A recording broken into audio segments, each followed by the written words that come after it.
Steve, we've been talking a lot about a group of people that you would give or have the impression that they weren't that great. The Pharisees. They seem to be confrontational. Certainly they're coming, or writ large, in Mark's Gospel. And yet, Paul was a Pharisee. And there was Shemaiah and Hillel, Nicodemus, Saul of Tarsus, the anonymous rabbi who questioned Jesus. So, with the Pharisees, why do they get a bad rap? It's like everything, isn't it? Not every Roman Catholic bishop or Church of England bishop is necessarily a bad man. There are obviously very good ones in amongst all of that. Not every evangelical pastor owns a private jet and flies off to exotic sunspots all around the world. There are good ones as well. So I think it's really interesting that the Pharisees have got a bad rep, predominantly in Christendom, from people who probably don't understand the Jewish culture or customs. It's really important to understand who the Pharisees were when we meet them. You know, Jesus agrees with the Pharisees in so much of their teaching. Of course. He aligns himself more with the Pharisaical way of teaching than he would do the Sadducean way of teaching. He's far more in keeping with it. We see that in the Gospels, don't we, with his great conversations that he has with Nicodemus. We see that with how he chooses one of the most Pharisees of Pharisees, Saul of Tarsus, who becomes Paul the Apostle, to become his missionary, his apostle to the Gentile nations. While the Pharisees were the ones that gave Jesus a hard time in the scriptures, they're giving him a hard time for a very specific reason, because everything is pointing us to something. For every account of the Pharisees giving Jesus a hard time, there were probably 100 interactions between Jesus and the Pharisees that were very positive, that are just not recorded. But the Pharisees represented the religious views, they represented the practices, and they represented the hopes of a very tight kernel of people, of the Jewish people in that period of the Second Temple. And they did so often in opposition to the priestly Sadducees. Well, I'm glad you mentioned that, because we must bear in mind that they are separate. Again, everything that you say, this is what they are, is a bit simplistic. But I'll try and just, in my own opinion, give the two differences. It would be wrong to say that the Sadducees were the aristocracy, because that gives the wrong impression as to we now know that name. But they thought that the law only applied to priests. They were very much focused on the written law as far as the temple was concerned. The Pharisees thought the law applied to everyone, as spoken, the people. And a lot of the Pharisees were just simple laity. They were just not necessarily well educated. They tended to be under a scribe that potentially was very well educated. But they saw the law different to the Sadducees, and they had then various different ways in which they wanted to implement it, and they were more of them. Have I got that correct? Yeah, that's right. I mean, as you rightly point out, the Sadducees, while not being aristocratic in any shape or form, they traced their lineage all the way back through down to Solomon and Zadok the priest. And obviously from that they then drew their right to stamp their mark on the literal observance of the law. You rightly say, the Pharisees, on the other hand, they claimed the prophetic or the Mosaic authority for their interpretation and asserted it for all people. So it was a much more people-focused group than the Sadducee group were. But their name is interesting, isn't it? Parisha or Parishaya. The separate ones. The ones who separate themselves. Keep them away from persons or things impure. But what's the intent of that? The intent of that was to attain a degree of holiness and to attain a degree of righteousness for those who wanted to commune with God. So again, there's a very high principle that they're seeking to apply. They're putting themselves under a huge burden.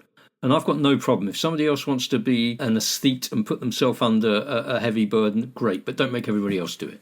And Pharisaism has come down into the modern use of saying someone who thinks they're holier than thou. That's right. And that would have been the case with some. But they saw themselves as the true community of Israel. And I think there's a word, and I'm going to mispronounce this, kados, I think it's saints, which is then a word that was adopted later by another group of people. But they were potentially the first to call themselves that, but I don't think it has the same meaning as we now understand it. Certainly the holy ones. They thought that they were separate, and often they were separate communities from each other. There were more than one grouping of Pharisees. There were certainly 2 or 3 around Jerusalem, but they were spread all over the place. And certainly after the fall of Rome, a lot of them ended up in Sephora. They saw themselves as different. When I think of the Pharisees, I would probably liken them to what we see across Protestantism, where you've got the Protestants who believe that they hold the key to everything. Yeah. And then within the group of Protestants, you've got them all disagreeing with themselves. There are lots of different separate groups, and this group won't touch this group, and this group won't touch this group, and this group won't touch this group. They all hold the right teaching, and they all hold the truth. And so therefore, even though they're all Protestant, they're still separate from each other.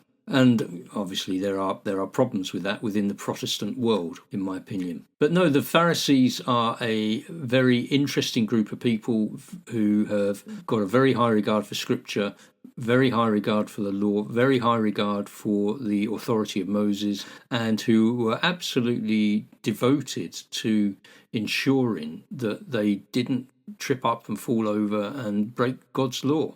Because why would you want to do that? Surely we should be jealously guarding all of this. They also were quite progressive. Yes, yeah, they were. For their culture.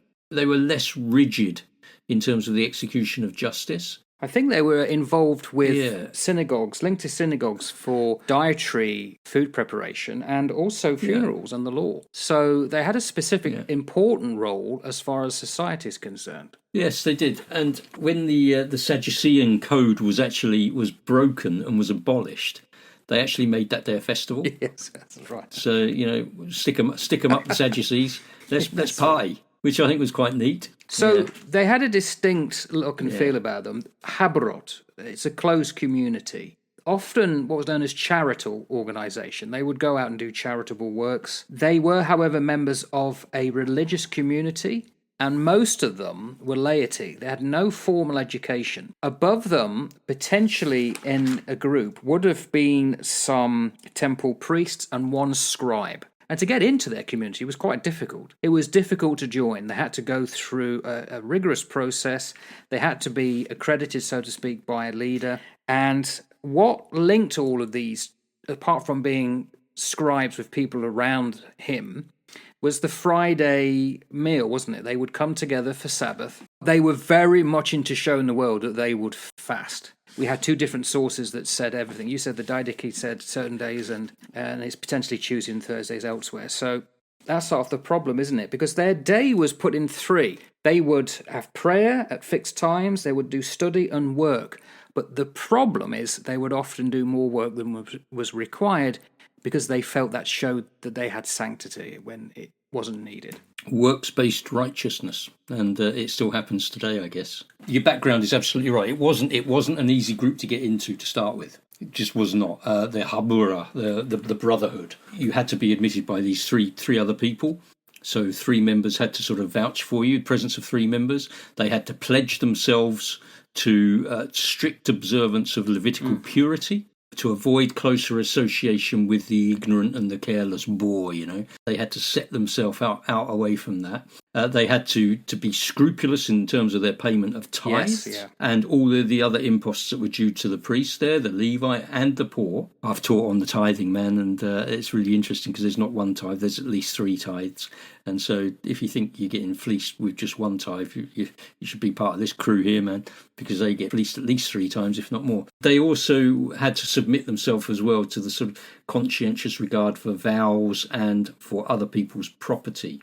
They were a tight-knit little group who had very strong criteria for coming into, and they were very active. 6,000 of them. Yeah, at least 6,000. And Jerusalem only had 25,000. I'm not sure how many Sadducees there were, but there's quite a few more than the Sadducees. And of course, they were the only group that continued to function after the fall of Jerusalem in AD 70, along with the Christians. Yeah. The Sadducees had all gone. And they had been around for quite a while. By the time we are reading of them in Scripture, they came to prominence in the 2nd century BCE. They're certainly, I think it's the book of Maccabees, group of people devoted to the law. And it's known that historically after that, they got quite political. They demanded certain access to power. They got it on the death of one king. And these were players that by the time we come to Jesus, that power had diminished, but they were still a very powerful, dominating force. They were a smart bunch of cookies overall, and they'd got some good pedigree after the death of Judas Maccabeus and their refusal to recognise the Hasmonean high priest. Some of them withdrew from political life and just sort of focused on what they were doing within their Pharisaical traits. And they finally succeeded in infusing their views and the principles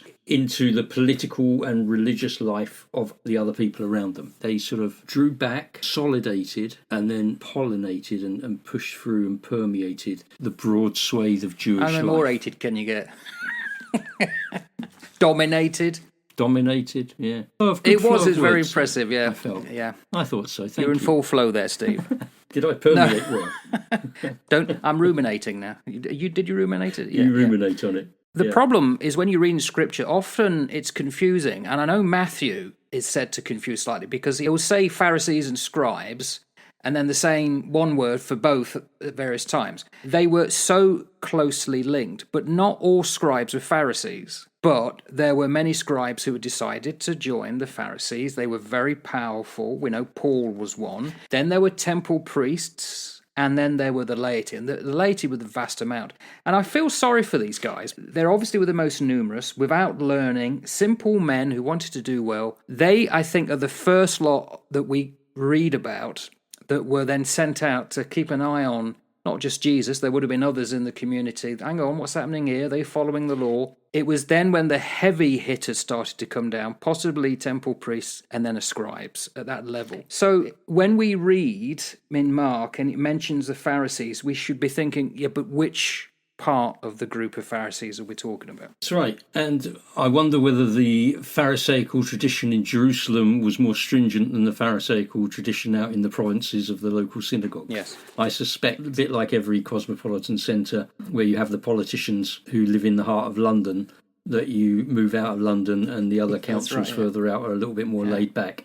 But again, I don't think we should be too critical. They are obviously within the New Testament, and particularly within the Gospels, they are depicted as the primary adversaries of Jesus. I don't know that that's always the healthy way to look at it. No, it isn't. No.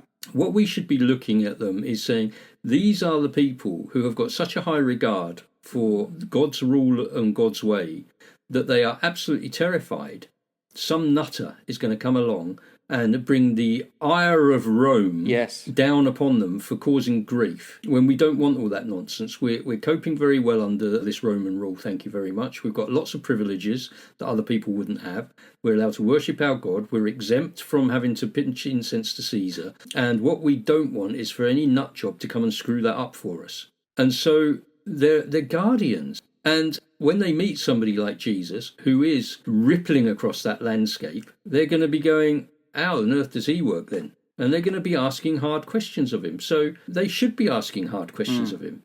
We should be focusing not so much on the hard questions that they're asking, but the way that Jesus responds to them and how he breaks them open to show the good stuff inside that they're keeping bound up. Like I say, that rosebud, he's allowing that hard rose to open up and flourish and bloom. Just going to give a quotation from Jeremias, Joachim Jeremias, who wrote Jerusalem in the time of Jesus. He says, Pharisaic communities were mostly composed of petty commoners, men of the people with no scribal education. So, as far as we're concerned, they probably lived in Capernaum. Earnest and self-sacrificing, but all too often they were not free from uncharitableness and pride with regard to the masses, who did not observe the demands of religious laws as they did, and in contrast to whom the Pharisees considered themselves to be the true Israel.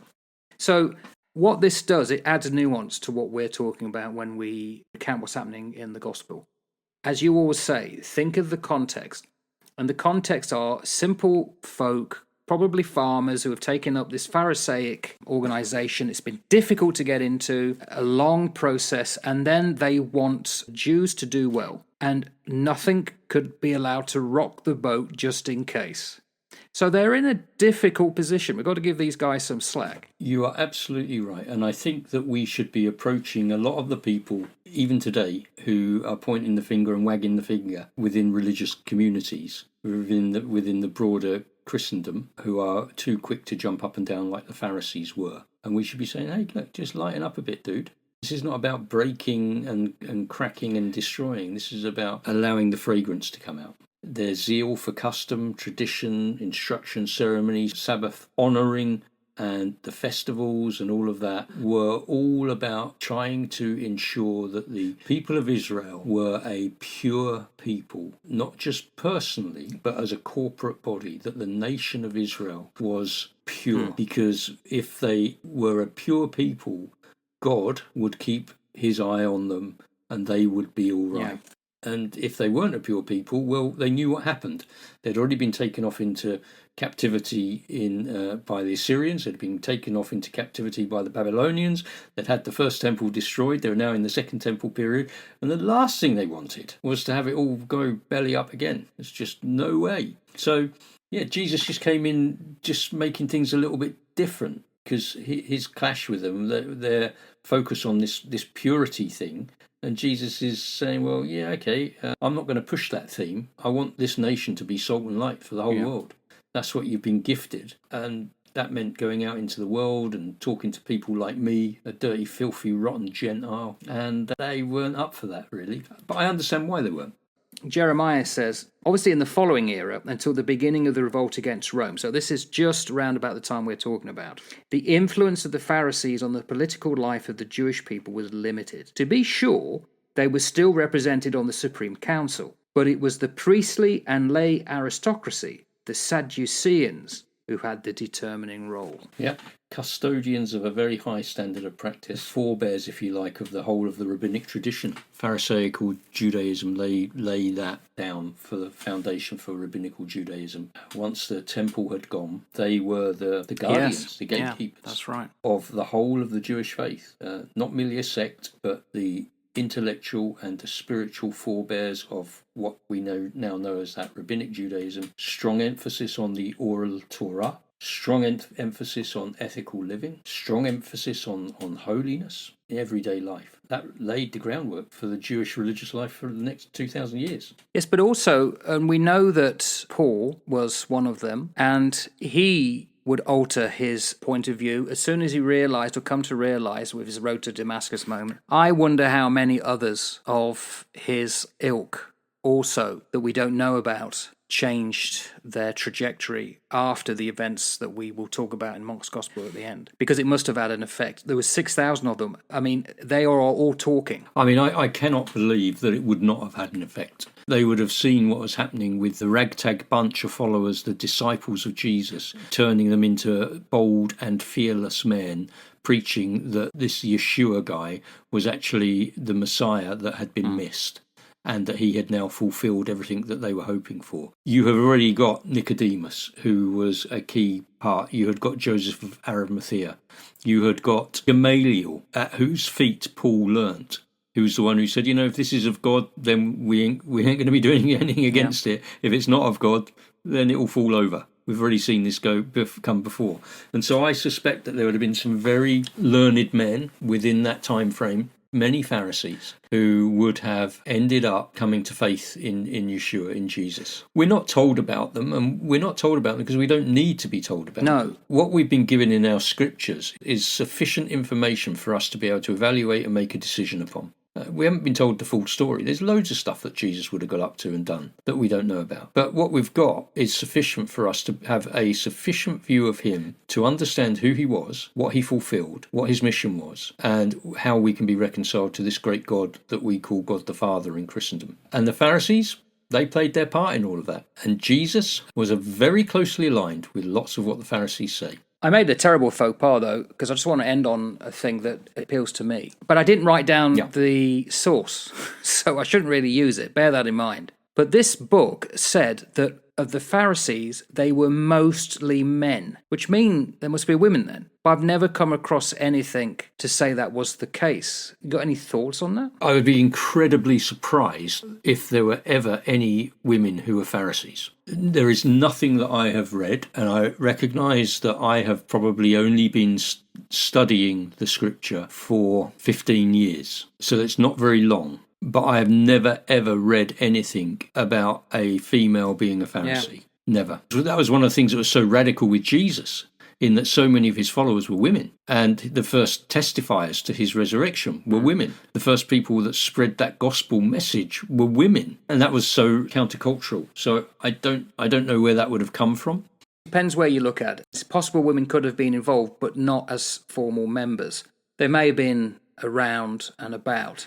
They may have supported Pharisaic ideas, likely influenced by them. Some did hold positions of authority in the Second Temple. That's more likely to be wishful thinking on behalf of liberal feminist theology proponents. There were certainly very prominent women around. I mean, Anna was a prophetess in the temple at the time of Christ. So there were very significant women, and women played very significant roles within the cultural context of that time. They played some significant roles. And within Christendom, as followers of Jesus, they played amazing roles in the culture and the context. Let's not try and put a 21st century spin on them. I don't believe that's correct at all. Interesting. Because bear in mind, we've often said that women were around the disciples and they did a lot of work for Jesus. A lot of Christians don't want to admit that. That's failing to open the Bible and actually read what it says. Women were prominent. They were prominent in the early church. Absolutely prominent. It's quite possible Julia was selected as quite a prominent disciple or apostle. I might have got that wrong. I mean, she wasn't an apostle in the tradition of the apostles, the 12 apostles that we have. But the way some of the phrasing is around it, it's possibly Julia. If it's not, I can't remember who it is. I'll have to have a think about that. But yeah, there's loads of women and very countercultural. So there you go. The Pharisees, they're writ large, as I've said previously, in the Bible. They're very important. And just getting, hopefully, an overview as we've given it will give a lot more richness and texture and context. I'm using your words here, Steve. I hope you know this. To the Bible. Because they were there and they were important. And knowing what they were and what they are can only add to your enjoyment of Scripture. They were not a bunch of perfect people, but they were absolutely pivotal to what was going on with Judaism at the time. Cool. Well, there you go. Thank you very much. Thank you. Ta-ta. Ta-da now. Bye-bye.